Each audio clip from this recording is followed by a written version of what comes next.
الحمد لله رب العالمين والصلاة والسلام على سيد المرسلين أما بعد فأعوذ بالله من الشيطان الرجيم بسم الله الرحمن الرحيم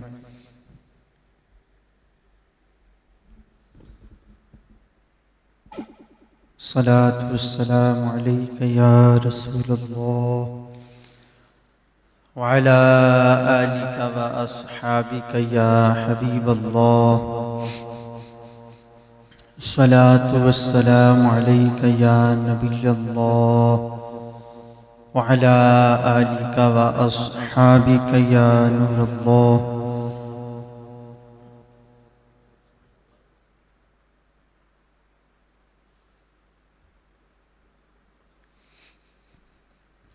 صلی علی نبینا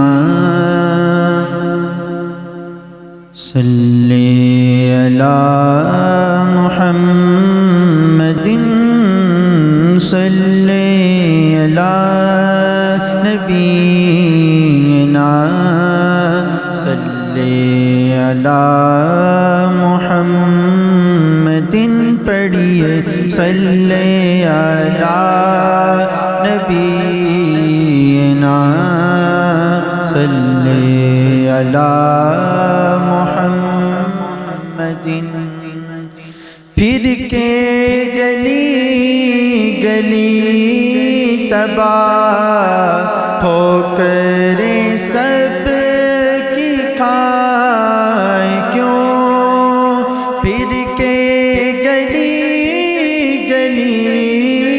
تباہ ٹھوکریں سب کی کھائیں کیوں دل کو جو عقل دے خدا دل کو جو عقل دے خدا تیری گلی سے جائیں کیوں صلی علی نبینا صلی علی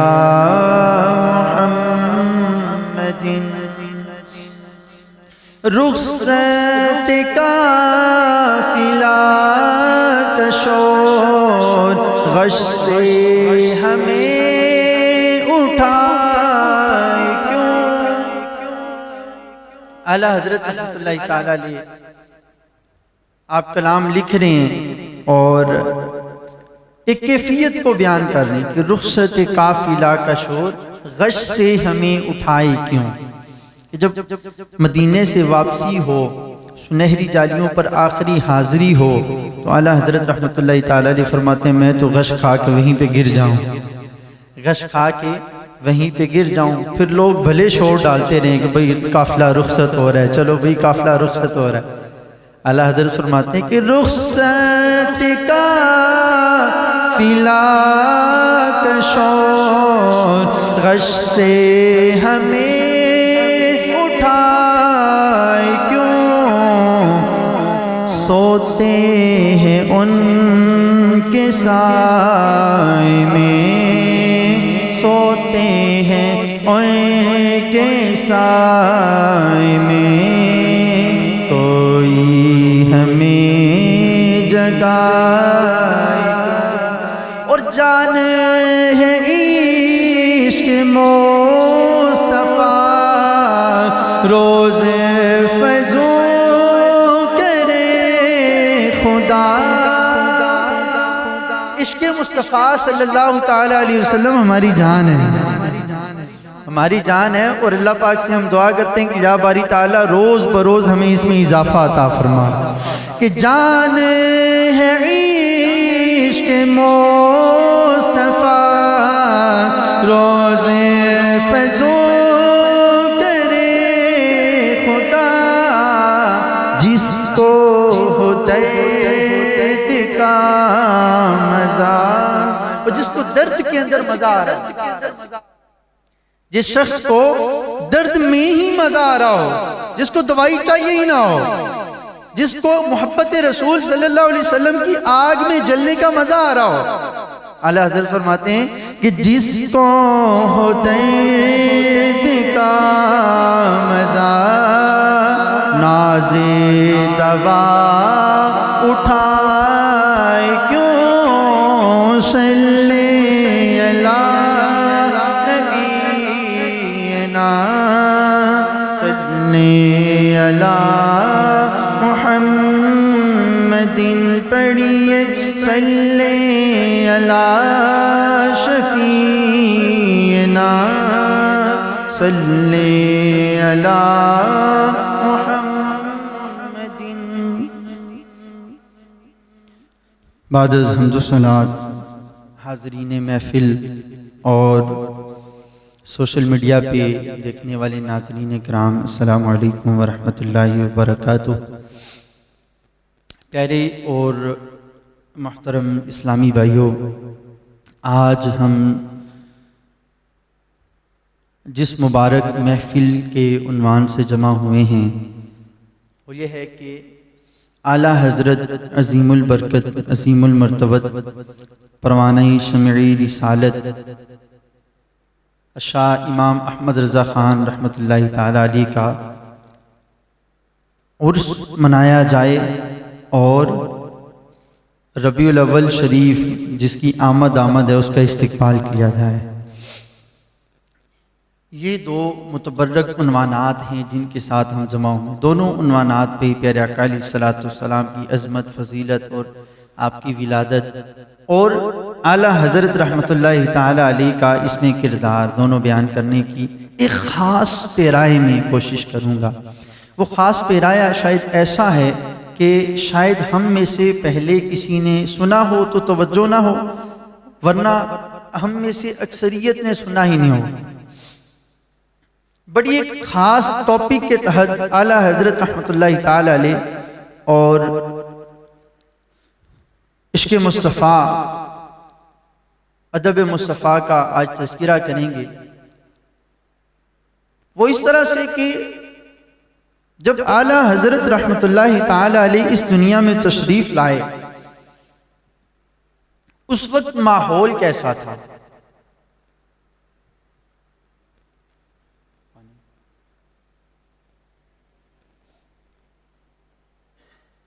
صلو علی الحبیب.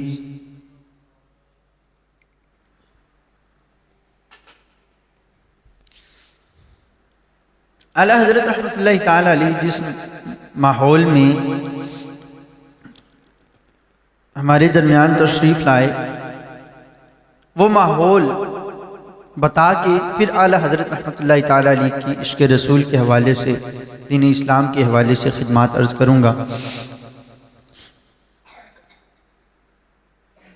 پچھلے چند سو سال ہم ماضی کے اوراق گردانے، چند سو سال ماضی کے اوراق کو ہم پیچھے کرتے ہیں.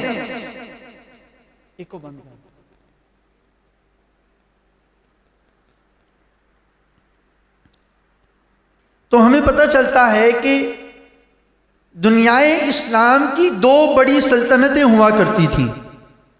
ایک کو سلطنت عثمانیہ کہا جاتا تھا، بڑی توجہ کے ساتھ سنیے گا. ایک کو سلطنت عثمانیہ کہا جاتا تھا اور دوسری تھی بر صغیر پاک و ہند کی سلطنت. اور دنیا میں یہ بڑی سلطنتیں، یہ دو بڑی سلطنتیں تھیں، یہ کتنی بڑی تھیں کہ آپ اس بات سے اندازہ لگائیے کہ جب وہ دو بڑی سلطنتیں ٹوٹیں تو مسلمانوں کے 50 الگ الگ ملک بن گئے. موجودہ زمانے کے 50 ممالک کو ملایا جائے تو اتنی بڑی بڑی یہ دو سلطنتیں تھیں. اور یہ عالم کفر کے لیے نہایت خطرہ بنی ہوئی تھی. عالم کفر کے لیے بہت بڑا خطرہ تھی کہ سلطنت عثمانیہ ہے، اگر ہم اسلام کے خلاف کوئی بات کرتے ہیں تو سلطنت عثمانیہ ہماری جڑ اکھیڑ کے رکھ دے گی. اس طرف بر صغیر پاک و ہند میں مسلمانوں کی حکومت ہے، اگر ہم مسلمانوں کے یا اسلام کے خلاف یا ان کے نبی کے خلاف کوئی بات کرتے ہیں تو یہ ہمارا منہ توڑ دیں گے. اتنی بڑی پاور ہے مسلمانوں کی. مسلمانوں کو چھیڑنا آسان نہیں ہے. کچھ ایسا کرو کہ ان کو توڑ دو، ان کو بکھیر دو. دنیا نے دیکھا کہ سلطنت عثمانیہ بھی توڑی گئی اور بر صغیر پاک و ہند میں جو اسلامی سلطنت قائم تھی اور اسلامی حکومت تھی اس کو بھی توڑا گیا۔ سلطنت عثمانیہ کی طرف میں نہیں جاؤں گا کیونکہ آج میرا موضوع امام احمد رضا خان ہے۔ آج میں اپنے موضوع کے مطابق بر صغیر پاک و ہند میں جو اعلیٰ حضرت رحمۃ اللہ تعالیٰ علیہ کی خدمات ہیں اس پر چونکہ میں نے بولنا ہے، لہٰذا ہم بر صغیر پاک و ہند کے ٹوٹنے کا کچھ منظر سننے کی کوشش کریں گے۔ بر صغیر پاک و ہند میں برطانیہ نے جب نظریں جمائیں اور اس کو اپنے 9 آبادیاتی علاقوں میں شامل کیا۔ 9 آبادیاتی علاقے ان کو کہتے ہیں کہ آنے والے چند سالوں میں جس کو اپنے تحت شامل کرنے کا انہوں نے سوچ رکھا ہو، انہوں نے بر صغیر پاک و ہند کو اپنے 9 آبادیاتی علاقوں میں شامل کرنا چاہا۔ تو انہوں نے ایسٹ انڈیا کمپنی کے نام سے ایک کمپنی تجارت کے غرض سے ان کو یہاں پہ بھیجا کہ جاؤ، تمہارا اصلی مقصد کچھ اور ہے لیکن لوگوں کو یہ نظر آنا چاہیے کہ تم تجارت کرنے جا رہے ہو۔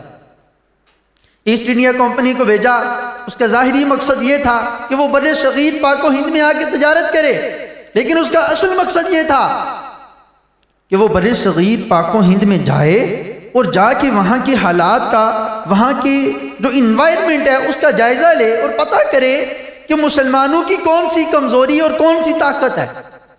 مسلمانوں کو اگر ہم مغلوب کرنا چاہیں تو مسلمانوں کو کس طریقے سے مغلوب کیا جا سکتا ہے، ان پر غالب کیسے آیا جا سکتا ہے، ان کو اپنے تسلط کے تحت اپنے کنٹرول میں کیسے لیا جا سکتا ہے، کوئی ایسی رپورٹ بنا کے لاؤ۔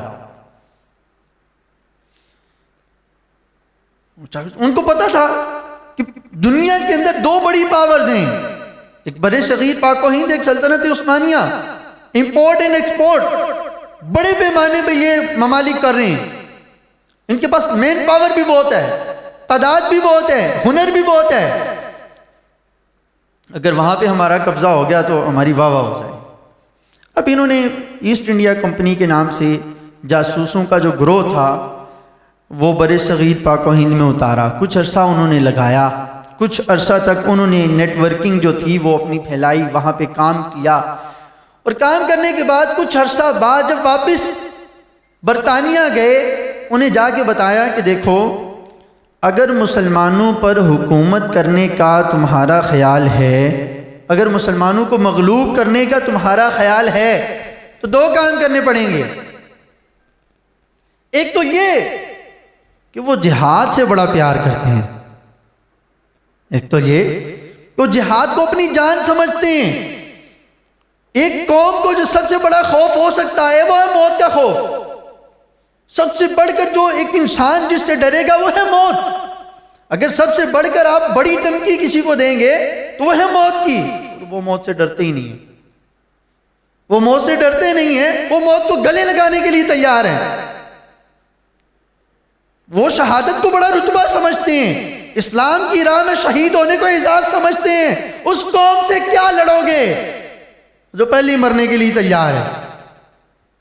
اس قوم پر کیسے غلبہ پاؤ گے جو اسلام کی راہ میں مرنے کو اپنے لیے اعزاز سمجھتی ہے؟ جو مرنے مارنے پر قوم تلی ہوئی ہو اس کے ساتھ کوئی جنگ کرتا ہے؟ جنگ تو اس کے ساتھ ہو جو بچانا چاہے اپنے آپ کو، کہ میں نہیں، میں مر جاؤں گا، ڈر جاؤں گا۔ وہ قوم جو مرنے کے لیے تیار ہے۔ اقبال بولے، کہنے لگے کہ وہ فاقہ کش جو موت سے ڈرتا نہیں ذرا، وہ فاقہ کش جو موت سے ڈرتا نہیں ذرا، روح محمد اس کے بدن سے نکال دو۔ اس دور کے جو کافر تھے ان کی پلاننگ تھی، اقبال کو تو سب نظر آتا تھا۔ اقبال نے وہ اپنے شعر کے اندر اس طرح سے بیان کیا۔ بہرحال کہا گیا کہ ایک چیز تو یہ ہے کہ اگر چاہتے ہو کہ مسلمانوں پہ حکومت کرنی ہے تو ایک تو ان سے جذبہ جہاد نکالنا پڑے گا، ورنہ جب تک ان کے اندر جذبہ جہاد ہے تمہاری فوجیں کیا جتنی مرضی بھی فوجیں آ جائیں تم ان سے جیت سکتے نہیں۔ اور دوسری چیز ان کے اندر ہے عشق مصطفیٰ، ان کے اندر محبت مصطفیٰ صلی اللہ تعالی علیہ وسلم کوٹ کوٹ کر بڑھی ہوئی ہے۔ اپنے نبی کا نام لیتے ہیں اور روتے ہیں، اپنے نبی کے نام پر جان قربان کرنے کے لیے تیار ہیں، اپنے نبی کے نام پر کوئی ایک لفظ بھی سننے کے لیے تیار نہیں، اور ان کے نبی نے فرمایا کہ بھئی جہاد کیا کرو۔ اب اگر تم حکومت کرنا چاہتے ہو، اگر حکومت کا خواب دیکھتے ہو، تو دو چیزیں کرنی پڑیں گی، ان کے دلوں سے جذبہ جہاد اور محبت مصطفیٰ نکالنا پڑے گا۔ اگر کر سکتے ہو تو حکومت کے خواب دیکھو، ورنہ رہنے دو۔ اب دوسرا گروہ انہوں نے بھیجا، کہا کہ ٹھیک ہے، ہم نے یہ جذبے ان کے دلوں سے محو کرنے ہیں، ختم کرنے ہیں، مٹانے ہیں۔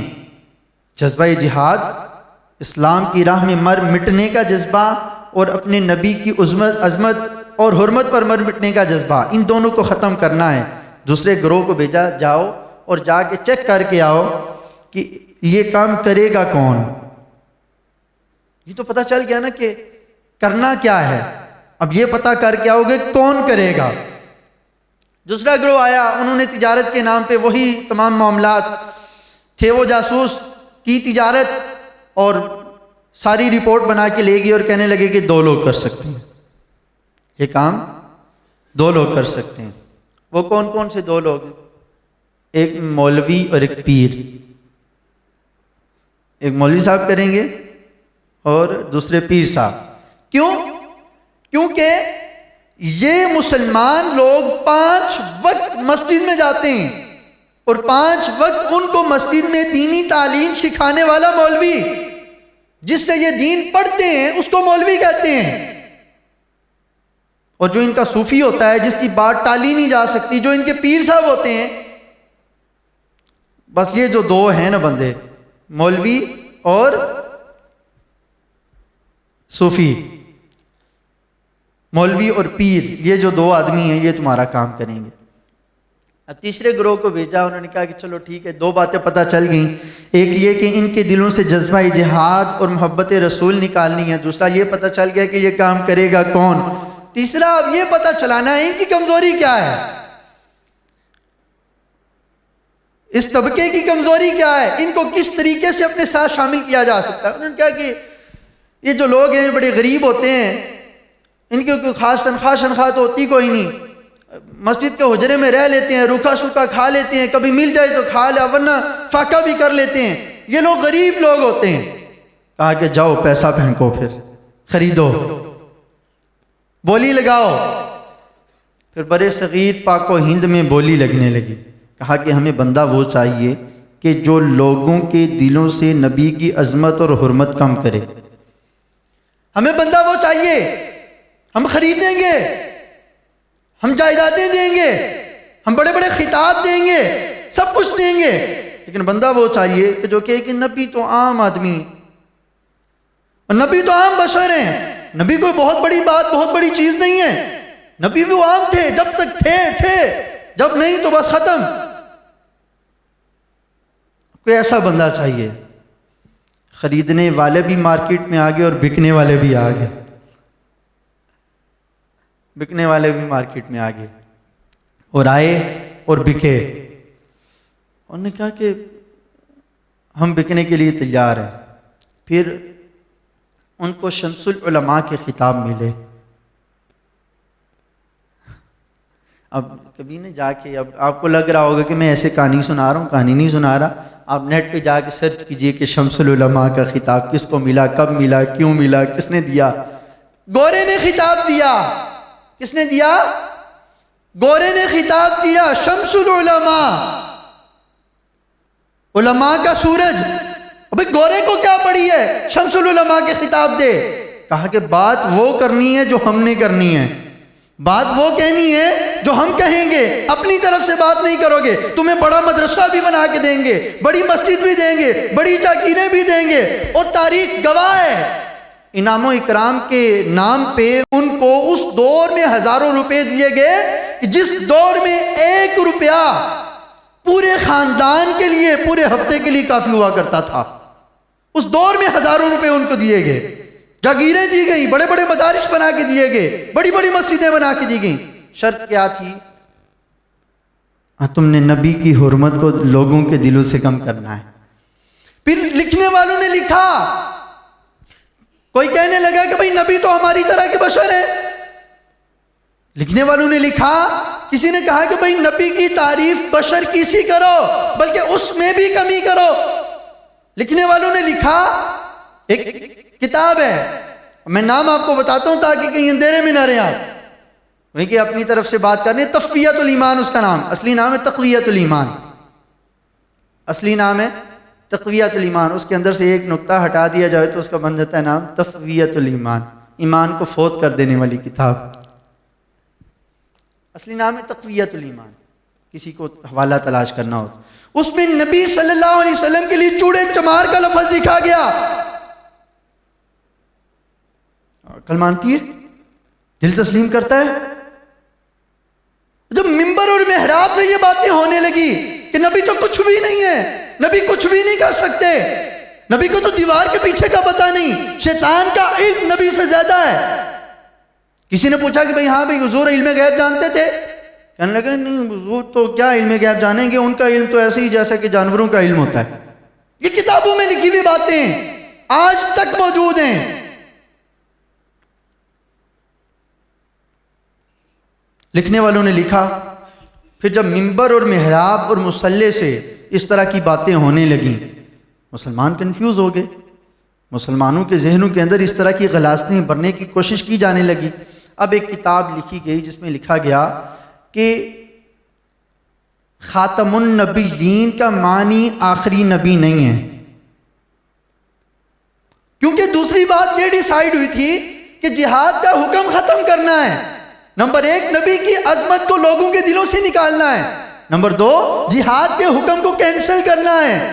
کہا کہ کینسل کیسے ہوگا؟ ان لوگوں کے ساتھ میٹنگ ہوئی، بکے ہوئے لوگوں کے ساتھ، جہاد کو کینسل کرنا ہے، کیسے ہوگا؟ کہا کہ جہاد تو وہی ہے، قرآن پاک میں اللہ تبارک و تعالیٰ نے اپنے نبی پر وحی فرمائی ہے، اور وحی تب تک تبدیل نہیں ہوتی جب تک نئی وحی نہ آ جائے۔ کہا کہ پھر نئی وحی کا انتظام کرو۔ کہا کہ نئی وحی کے لیے نیا نبی لانا پڑے گا۔ کہا اچھا نیا نبی لانا پڑے گا، لے آؤ۔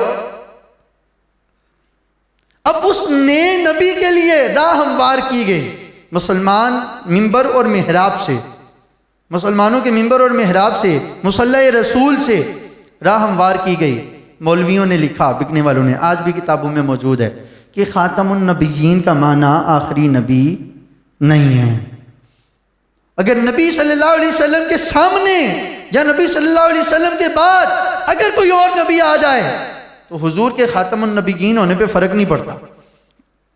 اب یہ تمام باتیں تھیں، ان تمام باتوں کی وجہ سے ایک راہ ہموار ہو گئی۔ تو مسلمان کہہ رہے ہیں نیا نبی آ سکتا ہے، مسلمانوں کے سٹیج سے، مسلمانوں کی مسجدوں سے، مسلمانوں کے ممبر سے، محراب سے یہ بات آنے لگی نیا نبی آ سکتا ہے۔ جب راہ ہموار ہو گئی، جیسے غلام احمد قادیانی آ گیا، اس کو بھی خریدا بیچا، سب باتیں ہوئیں، غلام احمد قادیانی آ گیا، اور اس پر جو پہلی وحی آئی، آن دی ریکارڈ یہ بات موجود ہے، آئیں آپ کو میں اس کی پہلی وحی پڑھ کے سناتا ہوں۔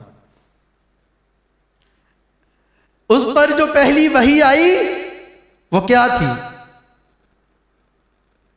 سنیے، پہلی وحی یہ تھی کہ اب چھوڑ دو جہاد کا اے دوستو خیال، دین کے لیے حرام ہے اب جنگ اور قتال۔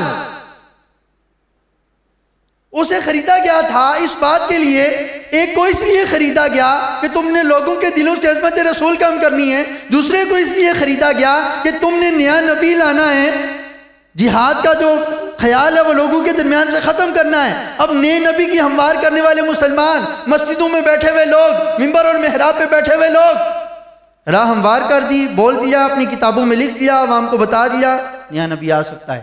جب مسلمانوں کو پتہ چل گیا، مسلمانوں میں سے بہت سارے جو گمراہ ہوئے، نیا نبی آ سکتا ہے، اب ادھر سے غلام احمد قادیانی آیا اور اس نے پہلی وحی کیا بتائی؟ جو گورے نے غلام احمد قادیانی کو پہلی وحی کی تھی، اللہ کی طرف سے تو آئی نہیں تھی، گورے نے غلام احمد قادیانی کو جو پہلی وحی کی تھی وہ یہ تھی کہ اب چھوڑ دو جہاد کا اے دوستو خیال، دین کے لیے حرام ہے اب جنگ اور قتال۔ اب ان کے راستے صاف ہوتے چلے گئے، پھر دنیا نے دیکھا ایک وقت ایسا آیا کہ بر صغیر پاک و ہند میں اختلاف ہی اختلاف پھیل گیا، ہر طرف اختلاف کی فضا۔ جب پیارے آقا علیہ الصلوۃ والسلام کی شان پر اور اسلامی تعلیمات پر حملے ہو رہے تھے، اقبال نے کہا کچھ غم نہیں کہ حضرت واعظ ہیں تنگ دست، کچھ غم نہیں کہ حضرت واعظ ہیں تنگ دست۔ واعظ کہتے ہیں بیان کرنے والے، مولوی صاحب کو۔ کچھ غم نہیں کہ حضرت واعظ ہیں تنگ دست، تہذیب نو کے سامنے سر اپنا خم کریں۔ رد جہاد پر تو بہت کچھ لکھا گیا، جہاد کے رد میں تو بہت کچھ لکھا جا چکا ہے، اب تردید حج پر کوئی رسالہ رقم کریں، اب حج کی مخالفت کریں، حج کے خلاف کچھ لکھیں، آپ کو پیسے ملیں گے۔ کچھ غم نہیں کہ حضرت واعظ ہے تنگ دست، غریبی ہے کوئی مسئلہ نہیں، حج کے خلاف رسالہ لکھو تمہیں بھی پیسے مل جائیں گے۔ اقبال کو تو سب نظر آتا تھا۔ اللہ اکبر۔ آج ہم سنتے ہیں نا، لوگ کہتے ہیں کہ حج، اچھا بھائی اسے کسی غریب کی شادی کروا دو، حج میں اتنا لاکھوں روپیہ لگانا ہے۔ اقبال نے اسی وقت دیکھ لیا تھا۔ بہرحال یہ وہ دور تھا کہ جس دور میں لوگ کہہ رہے تھے کہ نبی کی عزت اس طرح سے کرو جس طرح ایک گاؤں میں چودھری ہوتا ہے۔ نبی کی عزت صرف اتنی جتنی گاؤں کے چودھری کی، نبی کی عزت اتنی کرو جتنی بڑے بھائی کی۔ اس طرح سے بکواسات کیے جا رہے تھے۔ اعلیٰ حضرت رحمۃ اللہ تعالی علیہ اس دور میں تشریف لائے اور آ کر فرمانے لگے، یہ کیا کہتے ہو کہ بڑے بھائی جیسی عزت کرو؟ نہیں، ایسا نہیں ہے، بلکہ اصل بات تو یہ ہے کہ سب سے اولا والا ہمارا نبی، سب سے اولا والا ہمارا نبی۔ گاؤں کے چودھری کی بات کر رہے ہو، بڑے بھائی کی بات کر رہے ہو، ایسی بات نہیں ہے، غلط بیانی کر رہے ہو۔ آؤ حسان الہند کی بارگاہ میں چلتے ہیں۔ چلو اس سے پہلے حسان بن ثابت رضی اللہ تعالیٰ عنہ صحابی رسول کی بارگاہ میں چلتے ہیں۔ صحابی رسول سے پوچھتے ہیں کیا یہ واقعی سچ کہہ رہے ہیں؟ کیا بڑے بھائی کی طرح عزت کرنی چاہیے؟ بڑے بھائی کو تو کبھی غصے میں آگے بندہ چپیٹ بھی کرا جاتا ہے، ہوتا ہی نہیں ہوتا؟ گاؤں کے چودھری سے 100 لوگوں کو اختلاف ہوتے ہیں، گالیاں بھی نکالتے ہیں اس کو۔ استغفر اللہ، کیا لوگوں کو سکھا رہے ہیں؟ حسان بن ثابت رضی اللہ تعالیٰ عنہ صحابی رسول کی بارگاہ میں چلیں، کیا فرماتے ہیں کہ وَأَحْسَنُ مِنْكَ لَمْ تَرَ قَطُّ عَيْنٍ۔ وَأَحْسَنُ مِنْكَ، اے پیارے آقا صلی اللہ علیہ وسلم، آپ سے زیادہ خوبصورت لم تر قط عینی، میری آنکھ نے کبھی دیکھا ہی نہیں ہے، میری آنکھ نے دیکھا ہی نہیں ہے۔ اور بعض علماء عینی پڑھتے ہیں اور بعض علماء عینن پڑھتے ہیں، بعض علماء عینن پڑھتے ہیں۔ عینن کا کیا مطلب ہوگا؟ عینی کا مطلب ہے میری آنکھ نے نہیں دیکھا، عینن کا مطلب ہے کہ یا رسول اللہ صلی اللہ علیہ وسلم وَأَحْسَنُ مِنْكَ لَمْ تَرَ قَطُّ عَيْنٌ، یا رسول اللہ آپ سے زیادہ حسین کسی بھی آنکھ نے نہیں دیکھا۔ اور دیکھتا بھی کیسے ہے؟ وَأَحْسَنُ مِنْكَ لَمْ تَرَ قَطُّ عَيْنٌ وَأَجْمَلُ مِنْكَ لَمْ تَلِدِ النِّسَاء، جب کسی عورت نے آپ سے زیادہ حسین جمع ہی نہیں ہے۔ جب کوئی عورت آپ سے زیادہ حسین پیدا کرتی تو کوئی آنکھ دیکھ سکتی نا۔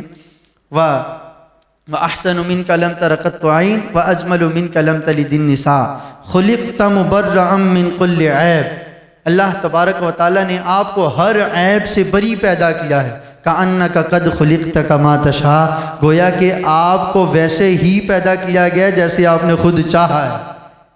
حضور کو اپنی خواہش کے مطابق، یہ حسان بن ثابت رضی اللہ تعالیٰ عنہ صحابی رسول بیان کر رہے ہیں کہ نبی کی تعظیم کیسی کرنی چاہیے۔ اسی کو اگر ہم حسان الہند کی بارگاہ میں لے کے جاتے ہیں، حسان الہند امام احمد رضا خان کیا فرماتے ہیں کہ سب سے اولا ہو والا ہمارا نبی، سب سے بالا ہو والا ہمارا نبی، وہ سارے اچھوں سے اچھا سمجھیے جسے، ہے اس اچھے سے اچھا ہمارا نبی،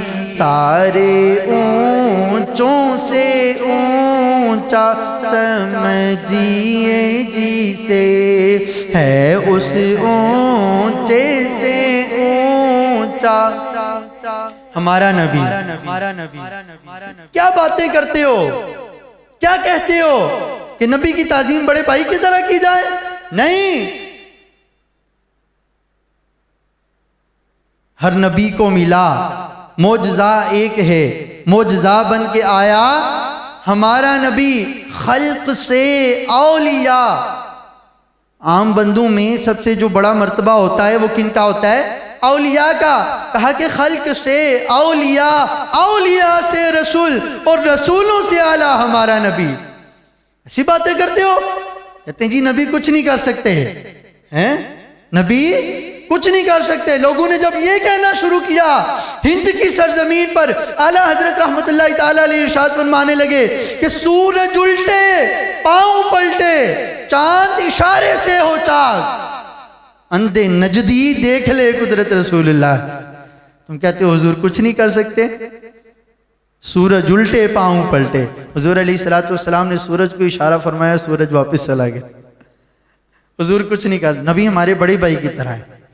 استغفر اللہ، نبی ہماری طرح کے بشر ہیں۔ لوگوں نے، کہنے والوں نے کہا کہ نبی ہماری طرح کے بشر ہیں۔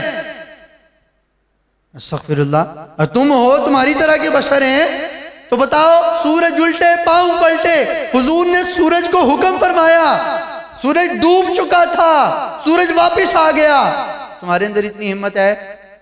کیا عجیب باتیں کرتے ہو۔ حضرت مولا علی رضی اللہ، واقعہ سنا آپ نے؟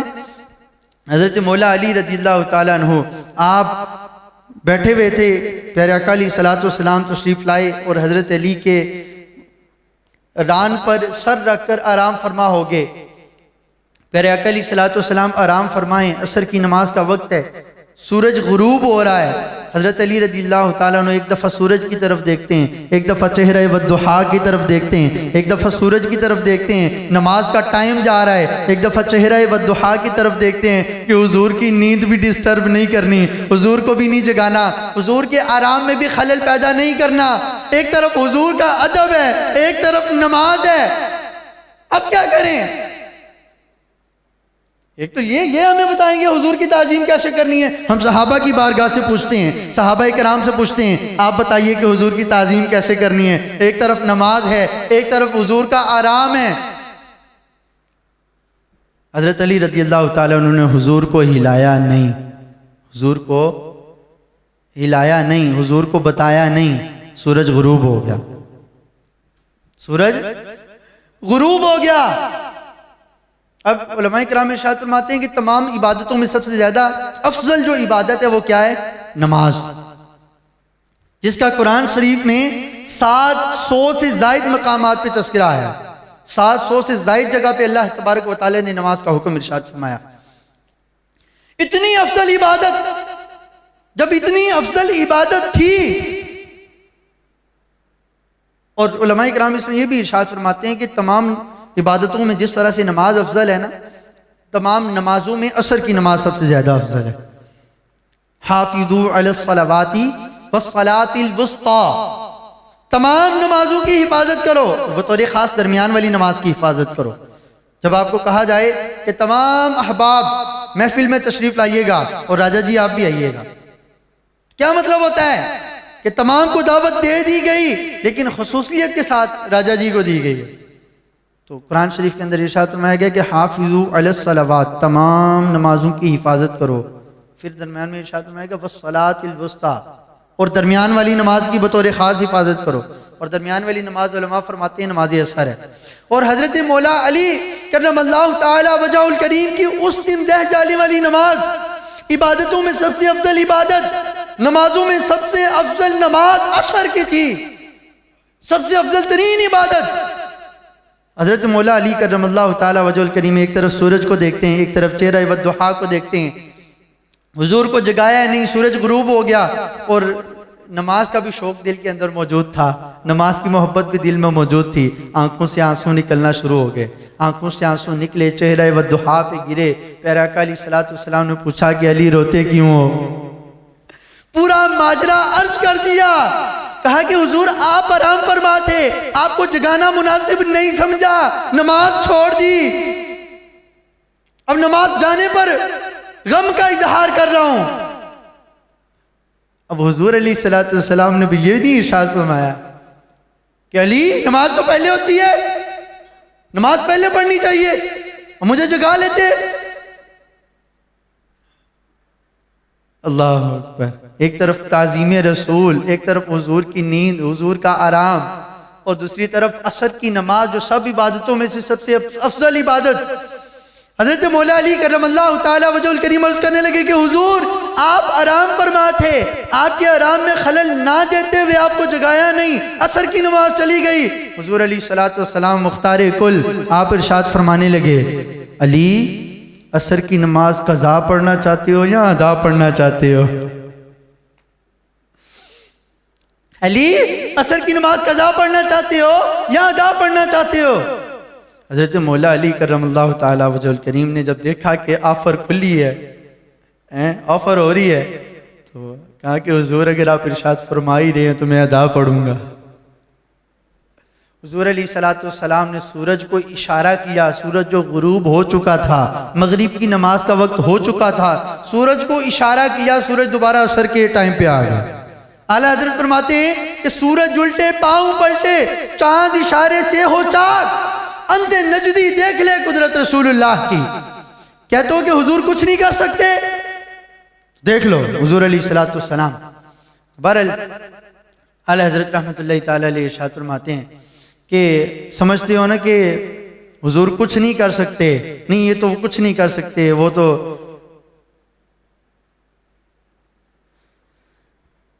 کچھ نہیں کر سکتے جی، وہ تو بس مجبور تھے، وہ تو خود ہماری طرح کے بشر تھے، وہ تو یہ تھے، وہ تو یہ۔ اچھا بتاؤ پھر حضور علیہ السلام نے، ابھی یہ احمد رضا بھائی شعر پڑھ رہے تھے کہ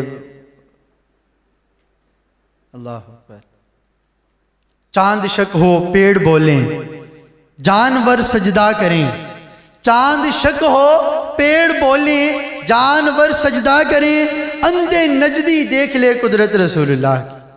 اللہ بہرحال پیارے اور محترم اسلامی بھائیوں، ہماری چند ایک معروضات اعلیٰ حضرت رحمۃ اللہ تعالیٰ علیہ کے حوالے سے ہوئیں۔ اعلیٰ حضرت رحمۃ اللہ تعالیٰ علیہ جس دور میں تشریف لائے، اس دور میں بکنے بکانے کا ماحول تھا، لوگ بک رہے تھے، حضور علیہ السلام کی شان میں بے حرمتیاں کرنے کے لیے بک رہے تھے۔ ایک کوئی خریدار، کوئی خریدنے والا، کوئی ایجنٹ اعلیٰ حضرت رحمۃ اللہ تعالیٰ علیہ کے پاس آیا، اور اعلیٰ حضرت رحمۃ اللہ تعالیٰ علیہ کے پاس آ کے کہنے لگا کہ ایک نواب ہے، ان کے بارے میں کوئی ایک کلام لکھنا ہے، کلام لکھنا ہے، اگر آپ کہیں تو آپ کو دیں، وہ آپ کلام لکھ دیں۔ اعلیٰ حضرت رحمۃ اللہ تعالیٰ علیہ آپ کہنے لگے کہ اچھا آئیڈیا لگایا کہ میں بھی بکنے والا ہوں، میں بھی بکنے والا ہوں، اور وہ لوگ بھی بکنے والے تھے، میں بھی بکنے والا ہوں، لیکن میں پیارے آقا علیہ السلام آمنہ کے لال کے ہاتھوں بکا ہوا ہوں۔ کہا کہ میں کسی اور نواب کی حمد و ثنا بیان نہیں کروں گا۔ اعلیٰ حضرت رحمۃ اللہ تعالیٰ علیہ نے قلم اٹھایا اور لکھنا شروع کیا کہ وہ کمال حسن حضور ہے، وہ کمال حسن حضور ہے کہ گمان نقص جہاں نہیں، یہی پھول خار سے دور ہے، یہی شمع ہے کہ دعا نہیں، بخدا خدا کا یہی ہے در، نہیں اور کوئی مفر مقر، بخدا خدا کا یہی ہے در، نہیں اور کوئی مفر مقر، جو وہاں سے ہو یہیں آ کے ہو، جو یہاں نہیں وہ وہاں نہیں، وہی لامکاں کے مکین ہوئے، سر عرش تخت نشین ہوئے، وہ نبی ہیں جن کے ہے یہ مکان، وہ خدا ہے جن کا مکان نہیں۔ اور آخر میں فرمانے لگے کہ کروں تیرے نام پہ جاں فدا، آقا کروں تیرے نام پہ جاں فدا، نہ بس ایک جاں دو جہاں فدا، کروں تیرے نام پہ جاں فدا، نہ بس ایک جاں دو جہاں فدا، دو جہاں سے بھی نہیں جی برا، کروں کیا کروڑوں جہاں نہیں۔ آخر میں مقطع لکھتے ہوئے کہتے ہیں کہ کروں مدح اہل دول رضا، کروں مدح اہل دول رضا، میں دولت والوں کی مدح کروں؟ نہیں ایسا نہیں ہو سکتا۔ کروں مدح اہل دول رضا، پڑے اس بلا میں میری بلا، میں گدا ہوں اپنے کریم کا، میرا دین پارا انا نہیں، بہرحال کہنے کو بہت الفاظ ہیں، بہت سارے موضوعات ہیں۔ اعلیٰ حضرت رحمۃ اللہ تعالیٰ علیہ کی مبارک سیرت تو ایسی ہے کہ اس کو شروع کر دیا جائے تو ایک سیرت نہیں ملتا کہ جہاں پہ ختم کیا جائے۔ اعلیٰ حضرت رحمۃ اللہ تعالیٰ علیہ کی خدمات کمال الکمال، آپ کا بچپن دیکھا جائے، آپ کی جوانی دیکھی جائے، آپ کی مدینہ شریف کی حاضری دیکھی جائے، آپ کی پیارے آقا علیہ الصلوۃ والسلام کی بارگاہ میں عاجزی دیکھی جائے، پارا دل بینا نکلا دل سے تحفے میں رضا، ان سگانے کو سے اتنی جان پیاری واہ واہ۔ کہتے کہ اے رضا کہ تو نبی پاک صلی اللہ علیہ وسلم کی بارگاہ میں گیا تھا، مدینے کی گلیوں کے کتوں کو اپنے دل کا ٹکڑا کیوں پیش نہیں کیا؟ اعلیٰ حضرت رحمۃ اللہ تعالی علیہ فرماتے ہیں کہ اے رضا، رضا کسی سگے طیبہ کے پاؤں بھی چومے، رضا کسی سگے طیبہ کے پاؤں بھی چومے، تم اور آہ کے اتنا دماغ لے کے چلے۔ بہرحال اعلیٰ حضرت رحمۃ اللہ تعالیٰ علیہ کی سیرت کے کس کس گوشے پہ کلام کیا جائے، وقت مختصر ہے۔ اللہ تبارک و تعالیٰ کی بارگاہ میں یہ دعا کرتے ہیں کہ اللہ تبارک و تعالیٰ ہمیں ہمیشہ پیارے آقا علیہ الصلوۃ والسلام اور بزرگ ہستیوں کا ادب کرنے والا رکھے، ادب کرنے والوں میں ہمیں موت عطا فرمائے، اور بے ادبوں اور بے ادبیوں کے شر سے ہمیشہ ہمیں محفوظ و معمور فرمائے۔ اللہ تبارک و تعالیٰ جو سنایا اس پر عمل کرنے، اسے دوسروں تک پہنچانے کی توفیق نصیب فرمائے۔ آمین بجاہ نبی الامین صلی اللہ تعالیٰ علیہ وبارک وسلم۔